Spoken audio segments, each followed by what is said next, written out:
Bien, a continuación vamos a comenzar a analizar las diferencias entre la arqueología virtual y la ciberarqueología. Pensemos que estamos hablando de campos amplios en los que se engloban las distintas ramas o las distintas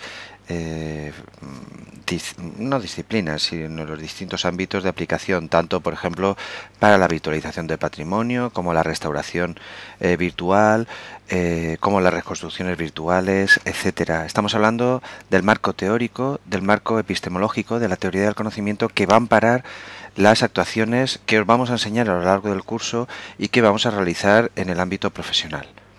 Muchos diréis, ya, pero es que yo lo que quiero es la actuación profesional nada más. Perfecto, por eso solo damos prácticamente una semana, solo dedicamos una semana a estos aspectos. Pero creo que por lo menos deberían sonaros, deberíais conocerlas. Bien, aquí tenemos al personaje de referencia, al que impulsó y ahora está impulsando desde Estados Unidos una nueva disciplina que denominamos Cyber Archaeology. Mauricio Forte es investigador de la Universidad de Duke en Durham, en Carolina del Norte, y es actualmente el principal investigador teórico de la arqueología virtual en el mundo. Ahora veremos que con una propuesta nueva, destacando su faceta teórica, en la que recientemente se ha destacado como el investigador que ha impulsado, y lo tenéis el libro en la pantalla, la denominada ciberarqueología. En esa reciente obra del 2010 se plantea el análisis epistemológico de la ciberarqueología, su definición, el estado de la cuestión, sus métodos, teoría y aplicaciones. Todo ello en realidad se debe contextualizar en el ámbito de la revolución posmoderna, sobre la que hablaremos a continuación, en esa revolución posmoderna, que no es actual, por supuesto, que arranca al menos a finales de los años 60 del siglo pasado, Forte plantea la existencia de tres eras de la arqueología digital. Llevamos poco tiempo, pero él ya plantea tres eras. Puede que tenga razón, yo no voy a juzgarlo ahora y posiblemente no sea quien para juzgarlo. Esas tres eras de la arqueología digital son la era cuantitativa, la era virtual y la era cibernética, en la que engloba nuevas técnicas y nuevos entre comillas, nuevas herramientas fotogramétricas, los escáneres 3D, la visión computerizada, los entornos interactivos, etcétera, y será lo que analicemos a continuación. Por lo tanto, él plantea que hubo una fase de desarrollo ligada, ya veremos ahora, a un determinado tipo de disciplinas, cuantitativa, que ha seguido desarrollándose, otra que denominó en su momento arqueología virtual y que englobaba otro tipo de herramientas y de técnicas, pero él plantea la necesidad de pasar a la era cibernética, y con su libro del 2010 lo que hace es impulsar ese cambio, yo creo que claramente cambio de paradigma.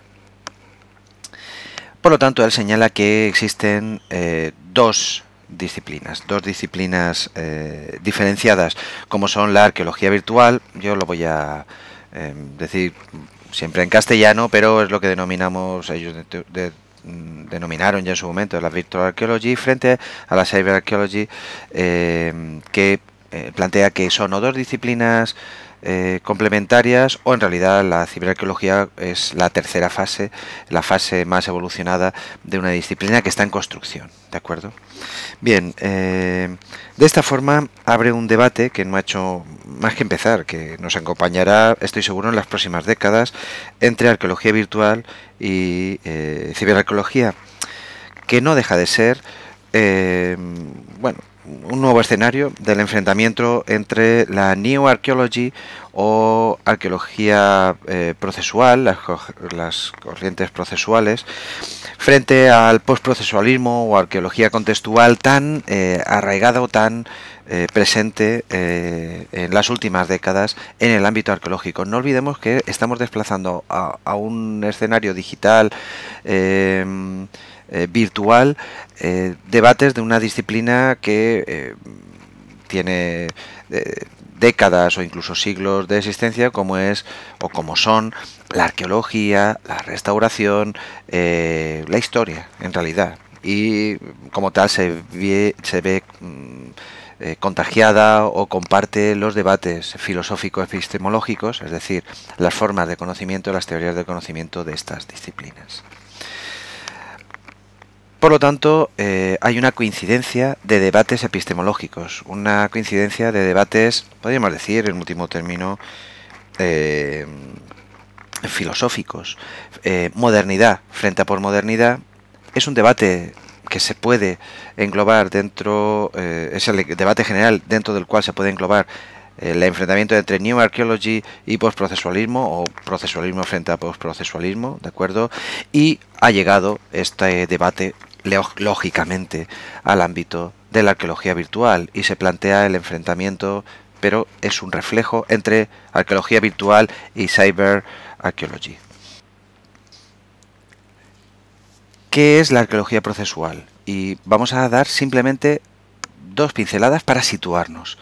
La arqueología procesual o New Archaeology, aquellos que seáis del ámbito del campo de la arqueología, pues este debate supongo que lo tendréis bastante claro, era o fue o es, porque hay todavía arqueólogos procesuales, un salto en la disciplina arqueológica que, sobre todo en el ámbito anglosajón, no tanto en el ámbito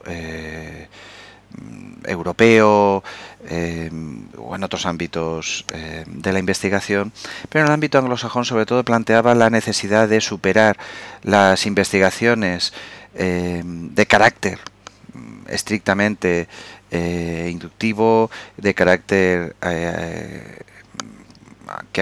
empirista, que acumula datos, ¿de acuerdo?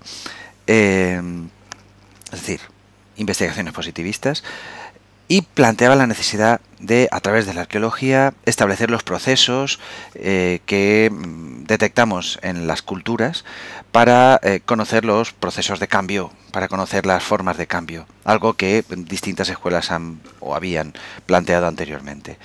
Pero a través de la aplicación de nuevos sistemas.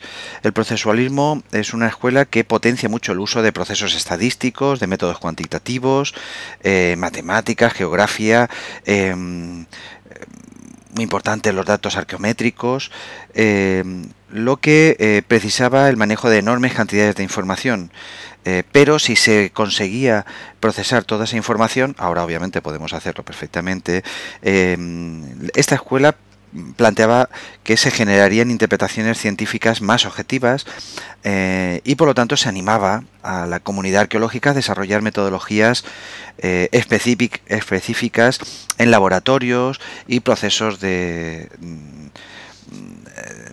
post-análisis. La figura de referencia en principio fue Binford, que tenía una verdadera obsesión por ofrecer explicaciones e interpretaciones arqueológicas más allá del dato, ¿de acuerdo? Al plantear que la cultura era un sistema de adaptación al medio integrado por distintos subsistemas. Aquí vemos la influencia de la teoría de los sistemas, en el que interactuaban los subsistemas tecnológicos, social, ideológico, la cultura material, etc. Según Binford, el sistema tendía al equilibrio, se producía un cambio y un reequilibrio. Él estaba proponiendo, o los procesuales estaban proponiendo formas de comprensión de los procesos de cambio, algo propio de todos los historiadores o de muchos historiadores y arqueólogos hasta nuestros días.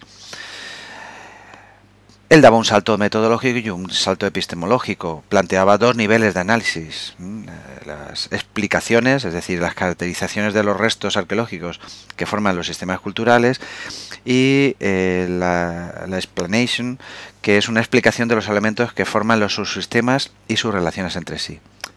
En resumidas cuentas, había una verdadera obsesión por interpretar, que es la palabra clave en todo esto, que nos repercute a nosotros como virtualizadores, en describir los procesos, pero además ver las causas que los originaban.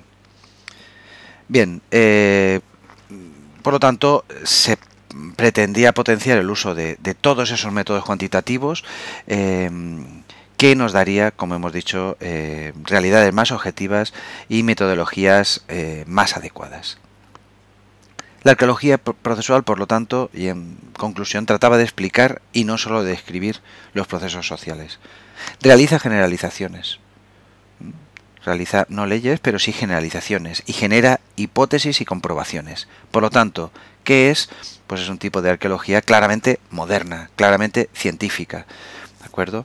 Que se sigue o que intentaba profundizar en las raíces científicas de la arqueología y de las ciencias sociales y de la epistemología histórica, ¿de acuerdo? Bien. Pero resulta que a finales de los 70 y sobre todo en los años 80 y 90 esta escuela procesual pues genera una reacción clarísimamente ligada a la influencia de la filosofía posmoderna, y tenemos figuras de referencia como Tiger, Hutter o la escuela de Cambridge que claramente plantean un nuevo paradigma arqueológico que actualmente está muy en boga y que claramente ha influido a los estudios y desarrollos de la arqueología virtual para proponer ese nuevo escenario que es la ciberarqueología. La arqueología procesual cognitiva y las ramas de las arqueologías postprocesuales y contextuales critican a los procesuales porque la tachan de ser demasiado materialista en el sentido clásico de la palabra, de establecer generalizaciones demasiado amplias, y achacan la necesidad de incorporar elementos o aspectos simbólicos y cognitivos en el que se debe poner de relieve, se debe reconocer el papel activo de la ideología, de la cultura material como agente en el entorno de la producción cultural simbólica, del conflicto interno, y compartiendo el rechazo al positivismo extremo, pero cuestionan la capacidad científica de los procesualistas para analizar o para explicar los procesos de cambio. Por lo tanto, ¿cuál es el escenario? Pues el escenario es un escenario arqueológico, histórico, podríamos decir, filosófico, histórico, pero en último término el debate ha sido o está produciéndose en el ámbito arqueológico entre procesualismo y postprocesualismo. Por lo tanto, cuando surge la disciplina de la arqueología virtual, aparece en un ámbito, en un escenario muy procesualista, muy científico, por así decirlo, pero la influencia de ese debate ha llegado a la arqueología virtual y ha planteado la necesidad de superarlo y desarrollar un nuevo escenario que denominamos o que se denomina ciberarqueología, que obviamente nos sitúa ante un nuevo paisaje científico, unos nuevos parámetros para analizar nuestra actividad. En último término, aquí lo que se trata es de comprender que es un nuevo ejemplo en el debate entre modernidad y posmodernidad. Y por lo tanto, tendremos que hacer referencia a algunos aspectos de la filosofía posmoderna, sin los cuales no entenderemos nada de lo que es la ciberarqueología.